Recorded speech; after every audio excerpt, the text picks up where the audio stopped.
Ronald, welcome to the show. Hey, thanks for having me. I really appreciate it.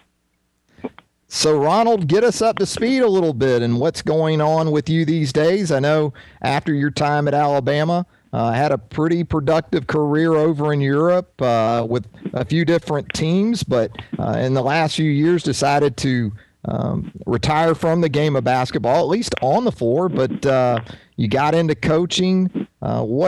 After last year, you coached actually the girls team at your alma mater, John Carroll, with your brother Andrew coaching the boys. First of all, talk about that dynamic going back to John Carroll and with your brother there and how that maybe helped you break into the coaching profession.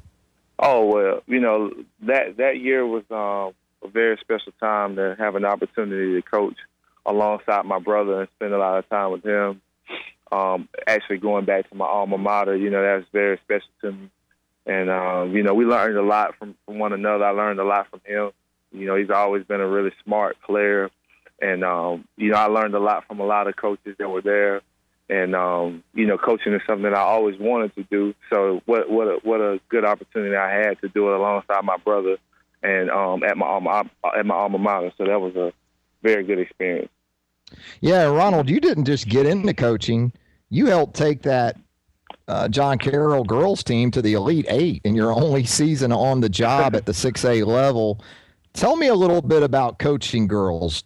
How did you approach that? Because I think in some instances, at least what I've seen, the mistake that gets made sometimes, and certainly you have to consider individuals involved. Right.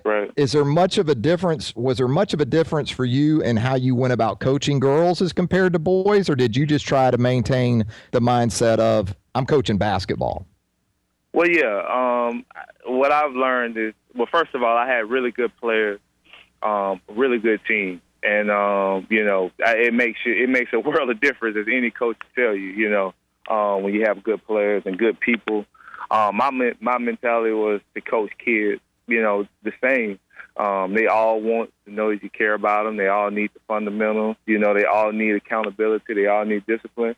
Obviously, there are some physical things that, the girls can't do that the guys can do. But I think girls are really receptive to coaching, and they work just as hard as the guys do. And it was a pleasure. Those girls worked really, really hard for me, and they were really good players. And so, we approached it the same. So, that was a good experience overall. Now, Ronald, after that great year, I'm sure you were approached with some other opportunities.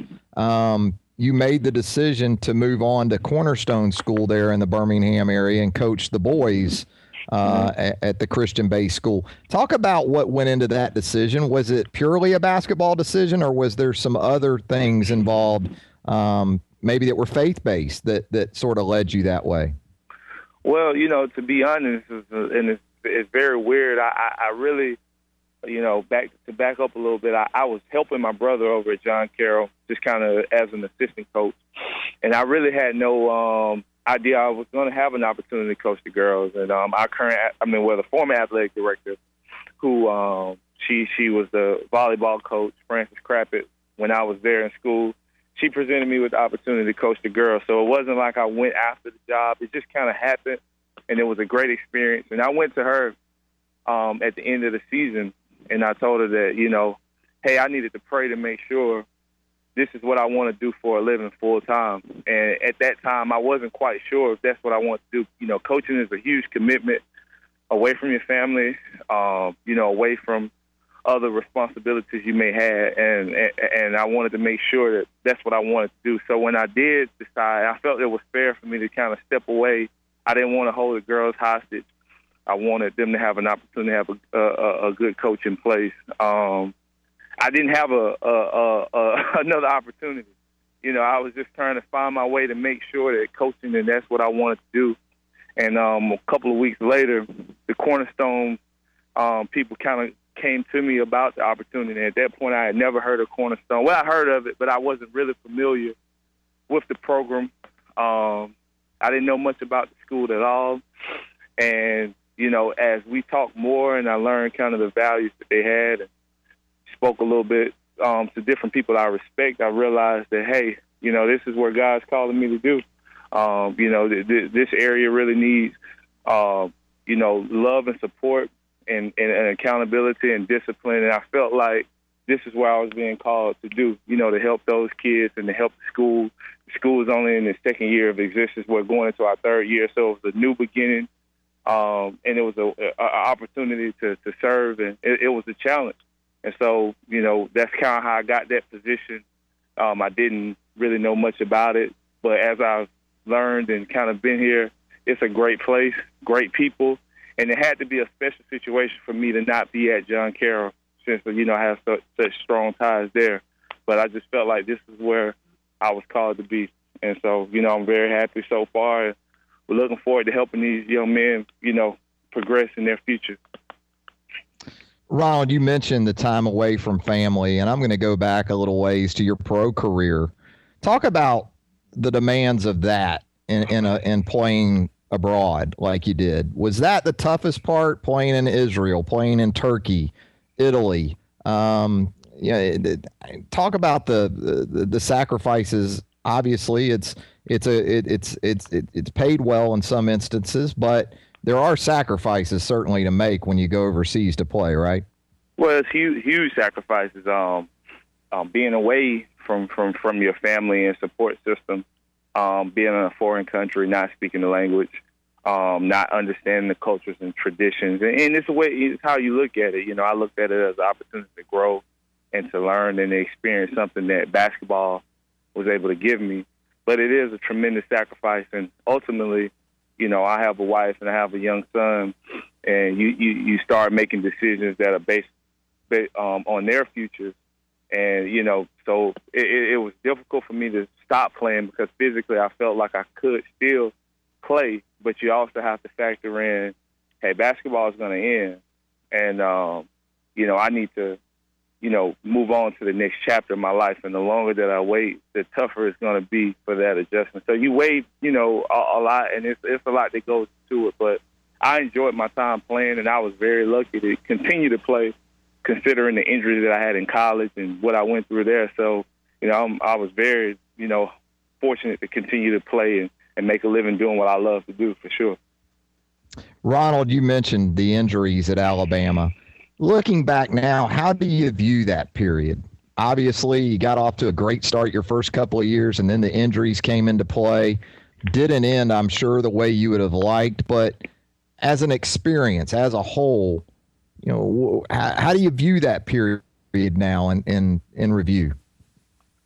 Well, very obviously it was very difficult to go through. The highs and lows of if you told me when I committed to Alabama, and a good friend of mine, Richard Hendricks and Kennedy Winston and Chuck Davis, if you told me that we wouldn't have made it to a Final Four or won a national championship, I would have told you were crazy, because we had all the ingredients to do it. We had the talent, we had the support, and we had the program in the right direction. So for me, as much as I went through it, I felt really bad for a lot of people who put a lot of time and energy into the program, my teammates, the fans, people that, have a lot invested in the program. So you feel like you're letting them down. And I felt horrible that I was going through the injuries, and I knew I was a huge part of us achieving what we needed to achieve. So you feel bad for a lot of people. Obviously, you think about what could have been, playing professionally, playing the NBA, going to Final Fours. But what you learn is, you become a lot stronger because you go through a down period, and you realize you're resilient, and you fight your way through it, and it gives you confidence that you can face any kind of battle that you may face in life. And we all know that they're going to come up. And so it made me a much stronger person. I feel like I can handle anything that happens, and I know I have faith, and I have good support, good people. So it's really a mixed feeling. I just, I hope that Alabama can kind of, take that next step as a program that we all know that can happen. And that's what I'm looking forward to seeing and trying to support however I can. Talking with Ronald Steele, former Alabama point guard. Ronald, you mentioned Alabama trying to take that next step forward under Avery Johnson, the new head coach, after a year into his tenure. How much interaction have you had with Avery and his staff? Is it something that you've been able to develop, and how do you feel about the potential of the program with Avery and crew in charge there? Well, I've met Coach Johnson, and he's a really nice guy. He definitely has a vision, and he has the ability, obviously, to lead men. He's done it at the highest level as a player, as a coach. I was a fan of Anthony Grant also, who I thought did a really good job. But the coaching business, we all understand, it's a results business. So I think Coach Avery can continue to build on what's been there. I feel really confident that Alabama has everything that it takes to be an elite program. I really do. The fact that we have a great football program brings national recognition to our school. We have a great campus. We have the financial resources. We have great facilities. And we have really good players in the state, and we can recruit sort of anywhere. So Alabama's a national brand. And I think having a guy like Avery Johnson, who, he's a national figure, he's a good basketball coach, he understands the importance of promoting the program and, getting a lot of excitement. I just feel like, we're on the cusp of taking that next step as a program, if we can keep everyone healthy. And so, I'm excited about it. Ronald, as we let you go, and we really appreciate you joining us here on Southern Fried Sports, I got to ask you about the point guard position. Watching you play it, I always thought this guy is the master facilitator at the position.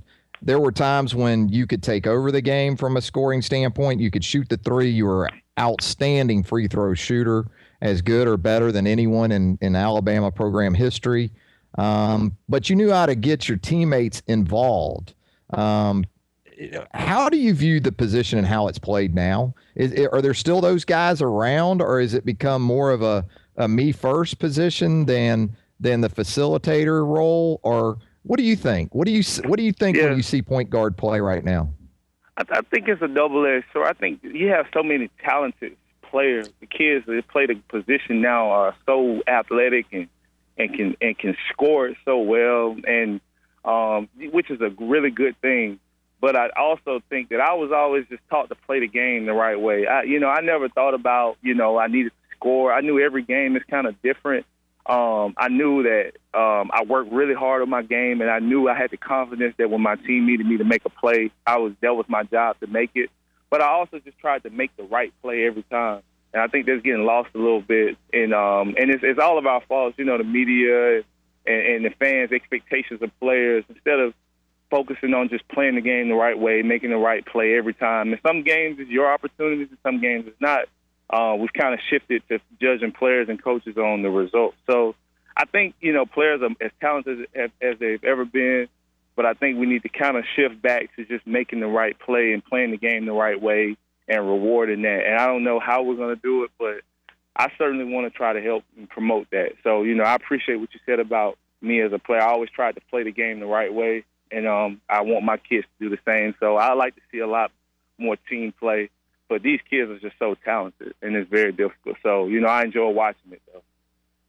I think the best thing someone could say about Ronald Steele and some other point guards is that they made everyone around them better.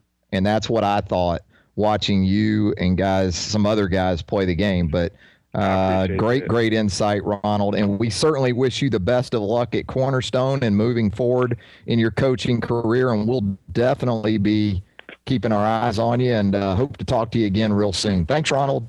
I appreciate it. Thank you very much for having me.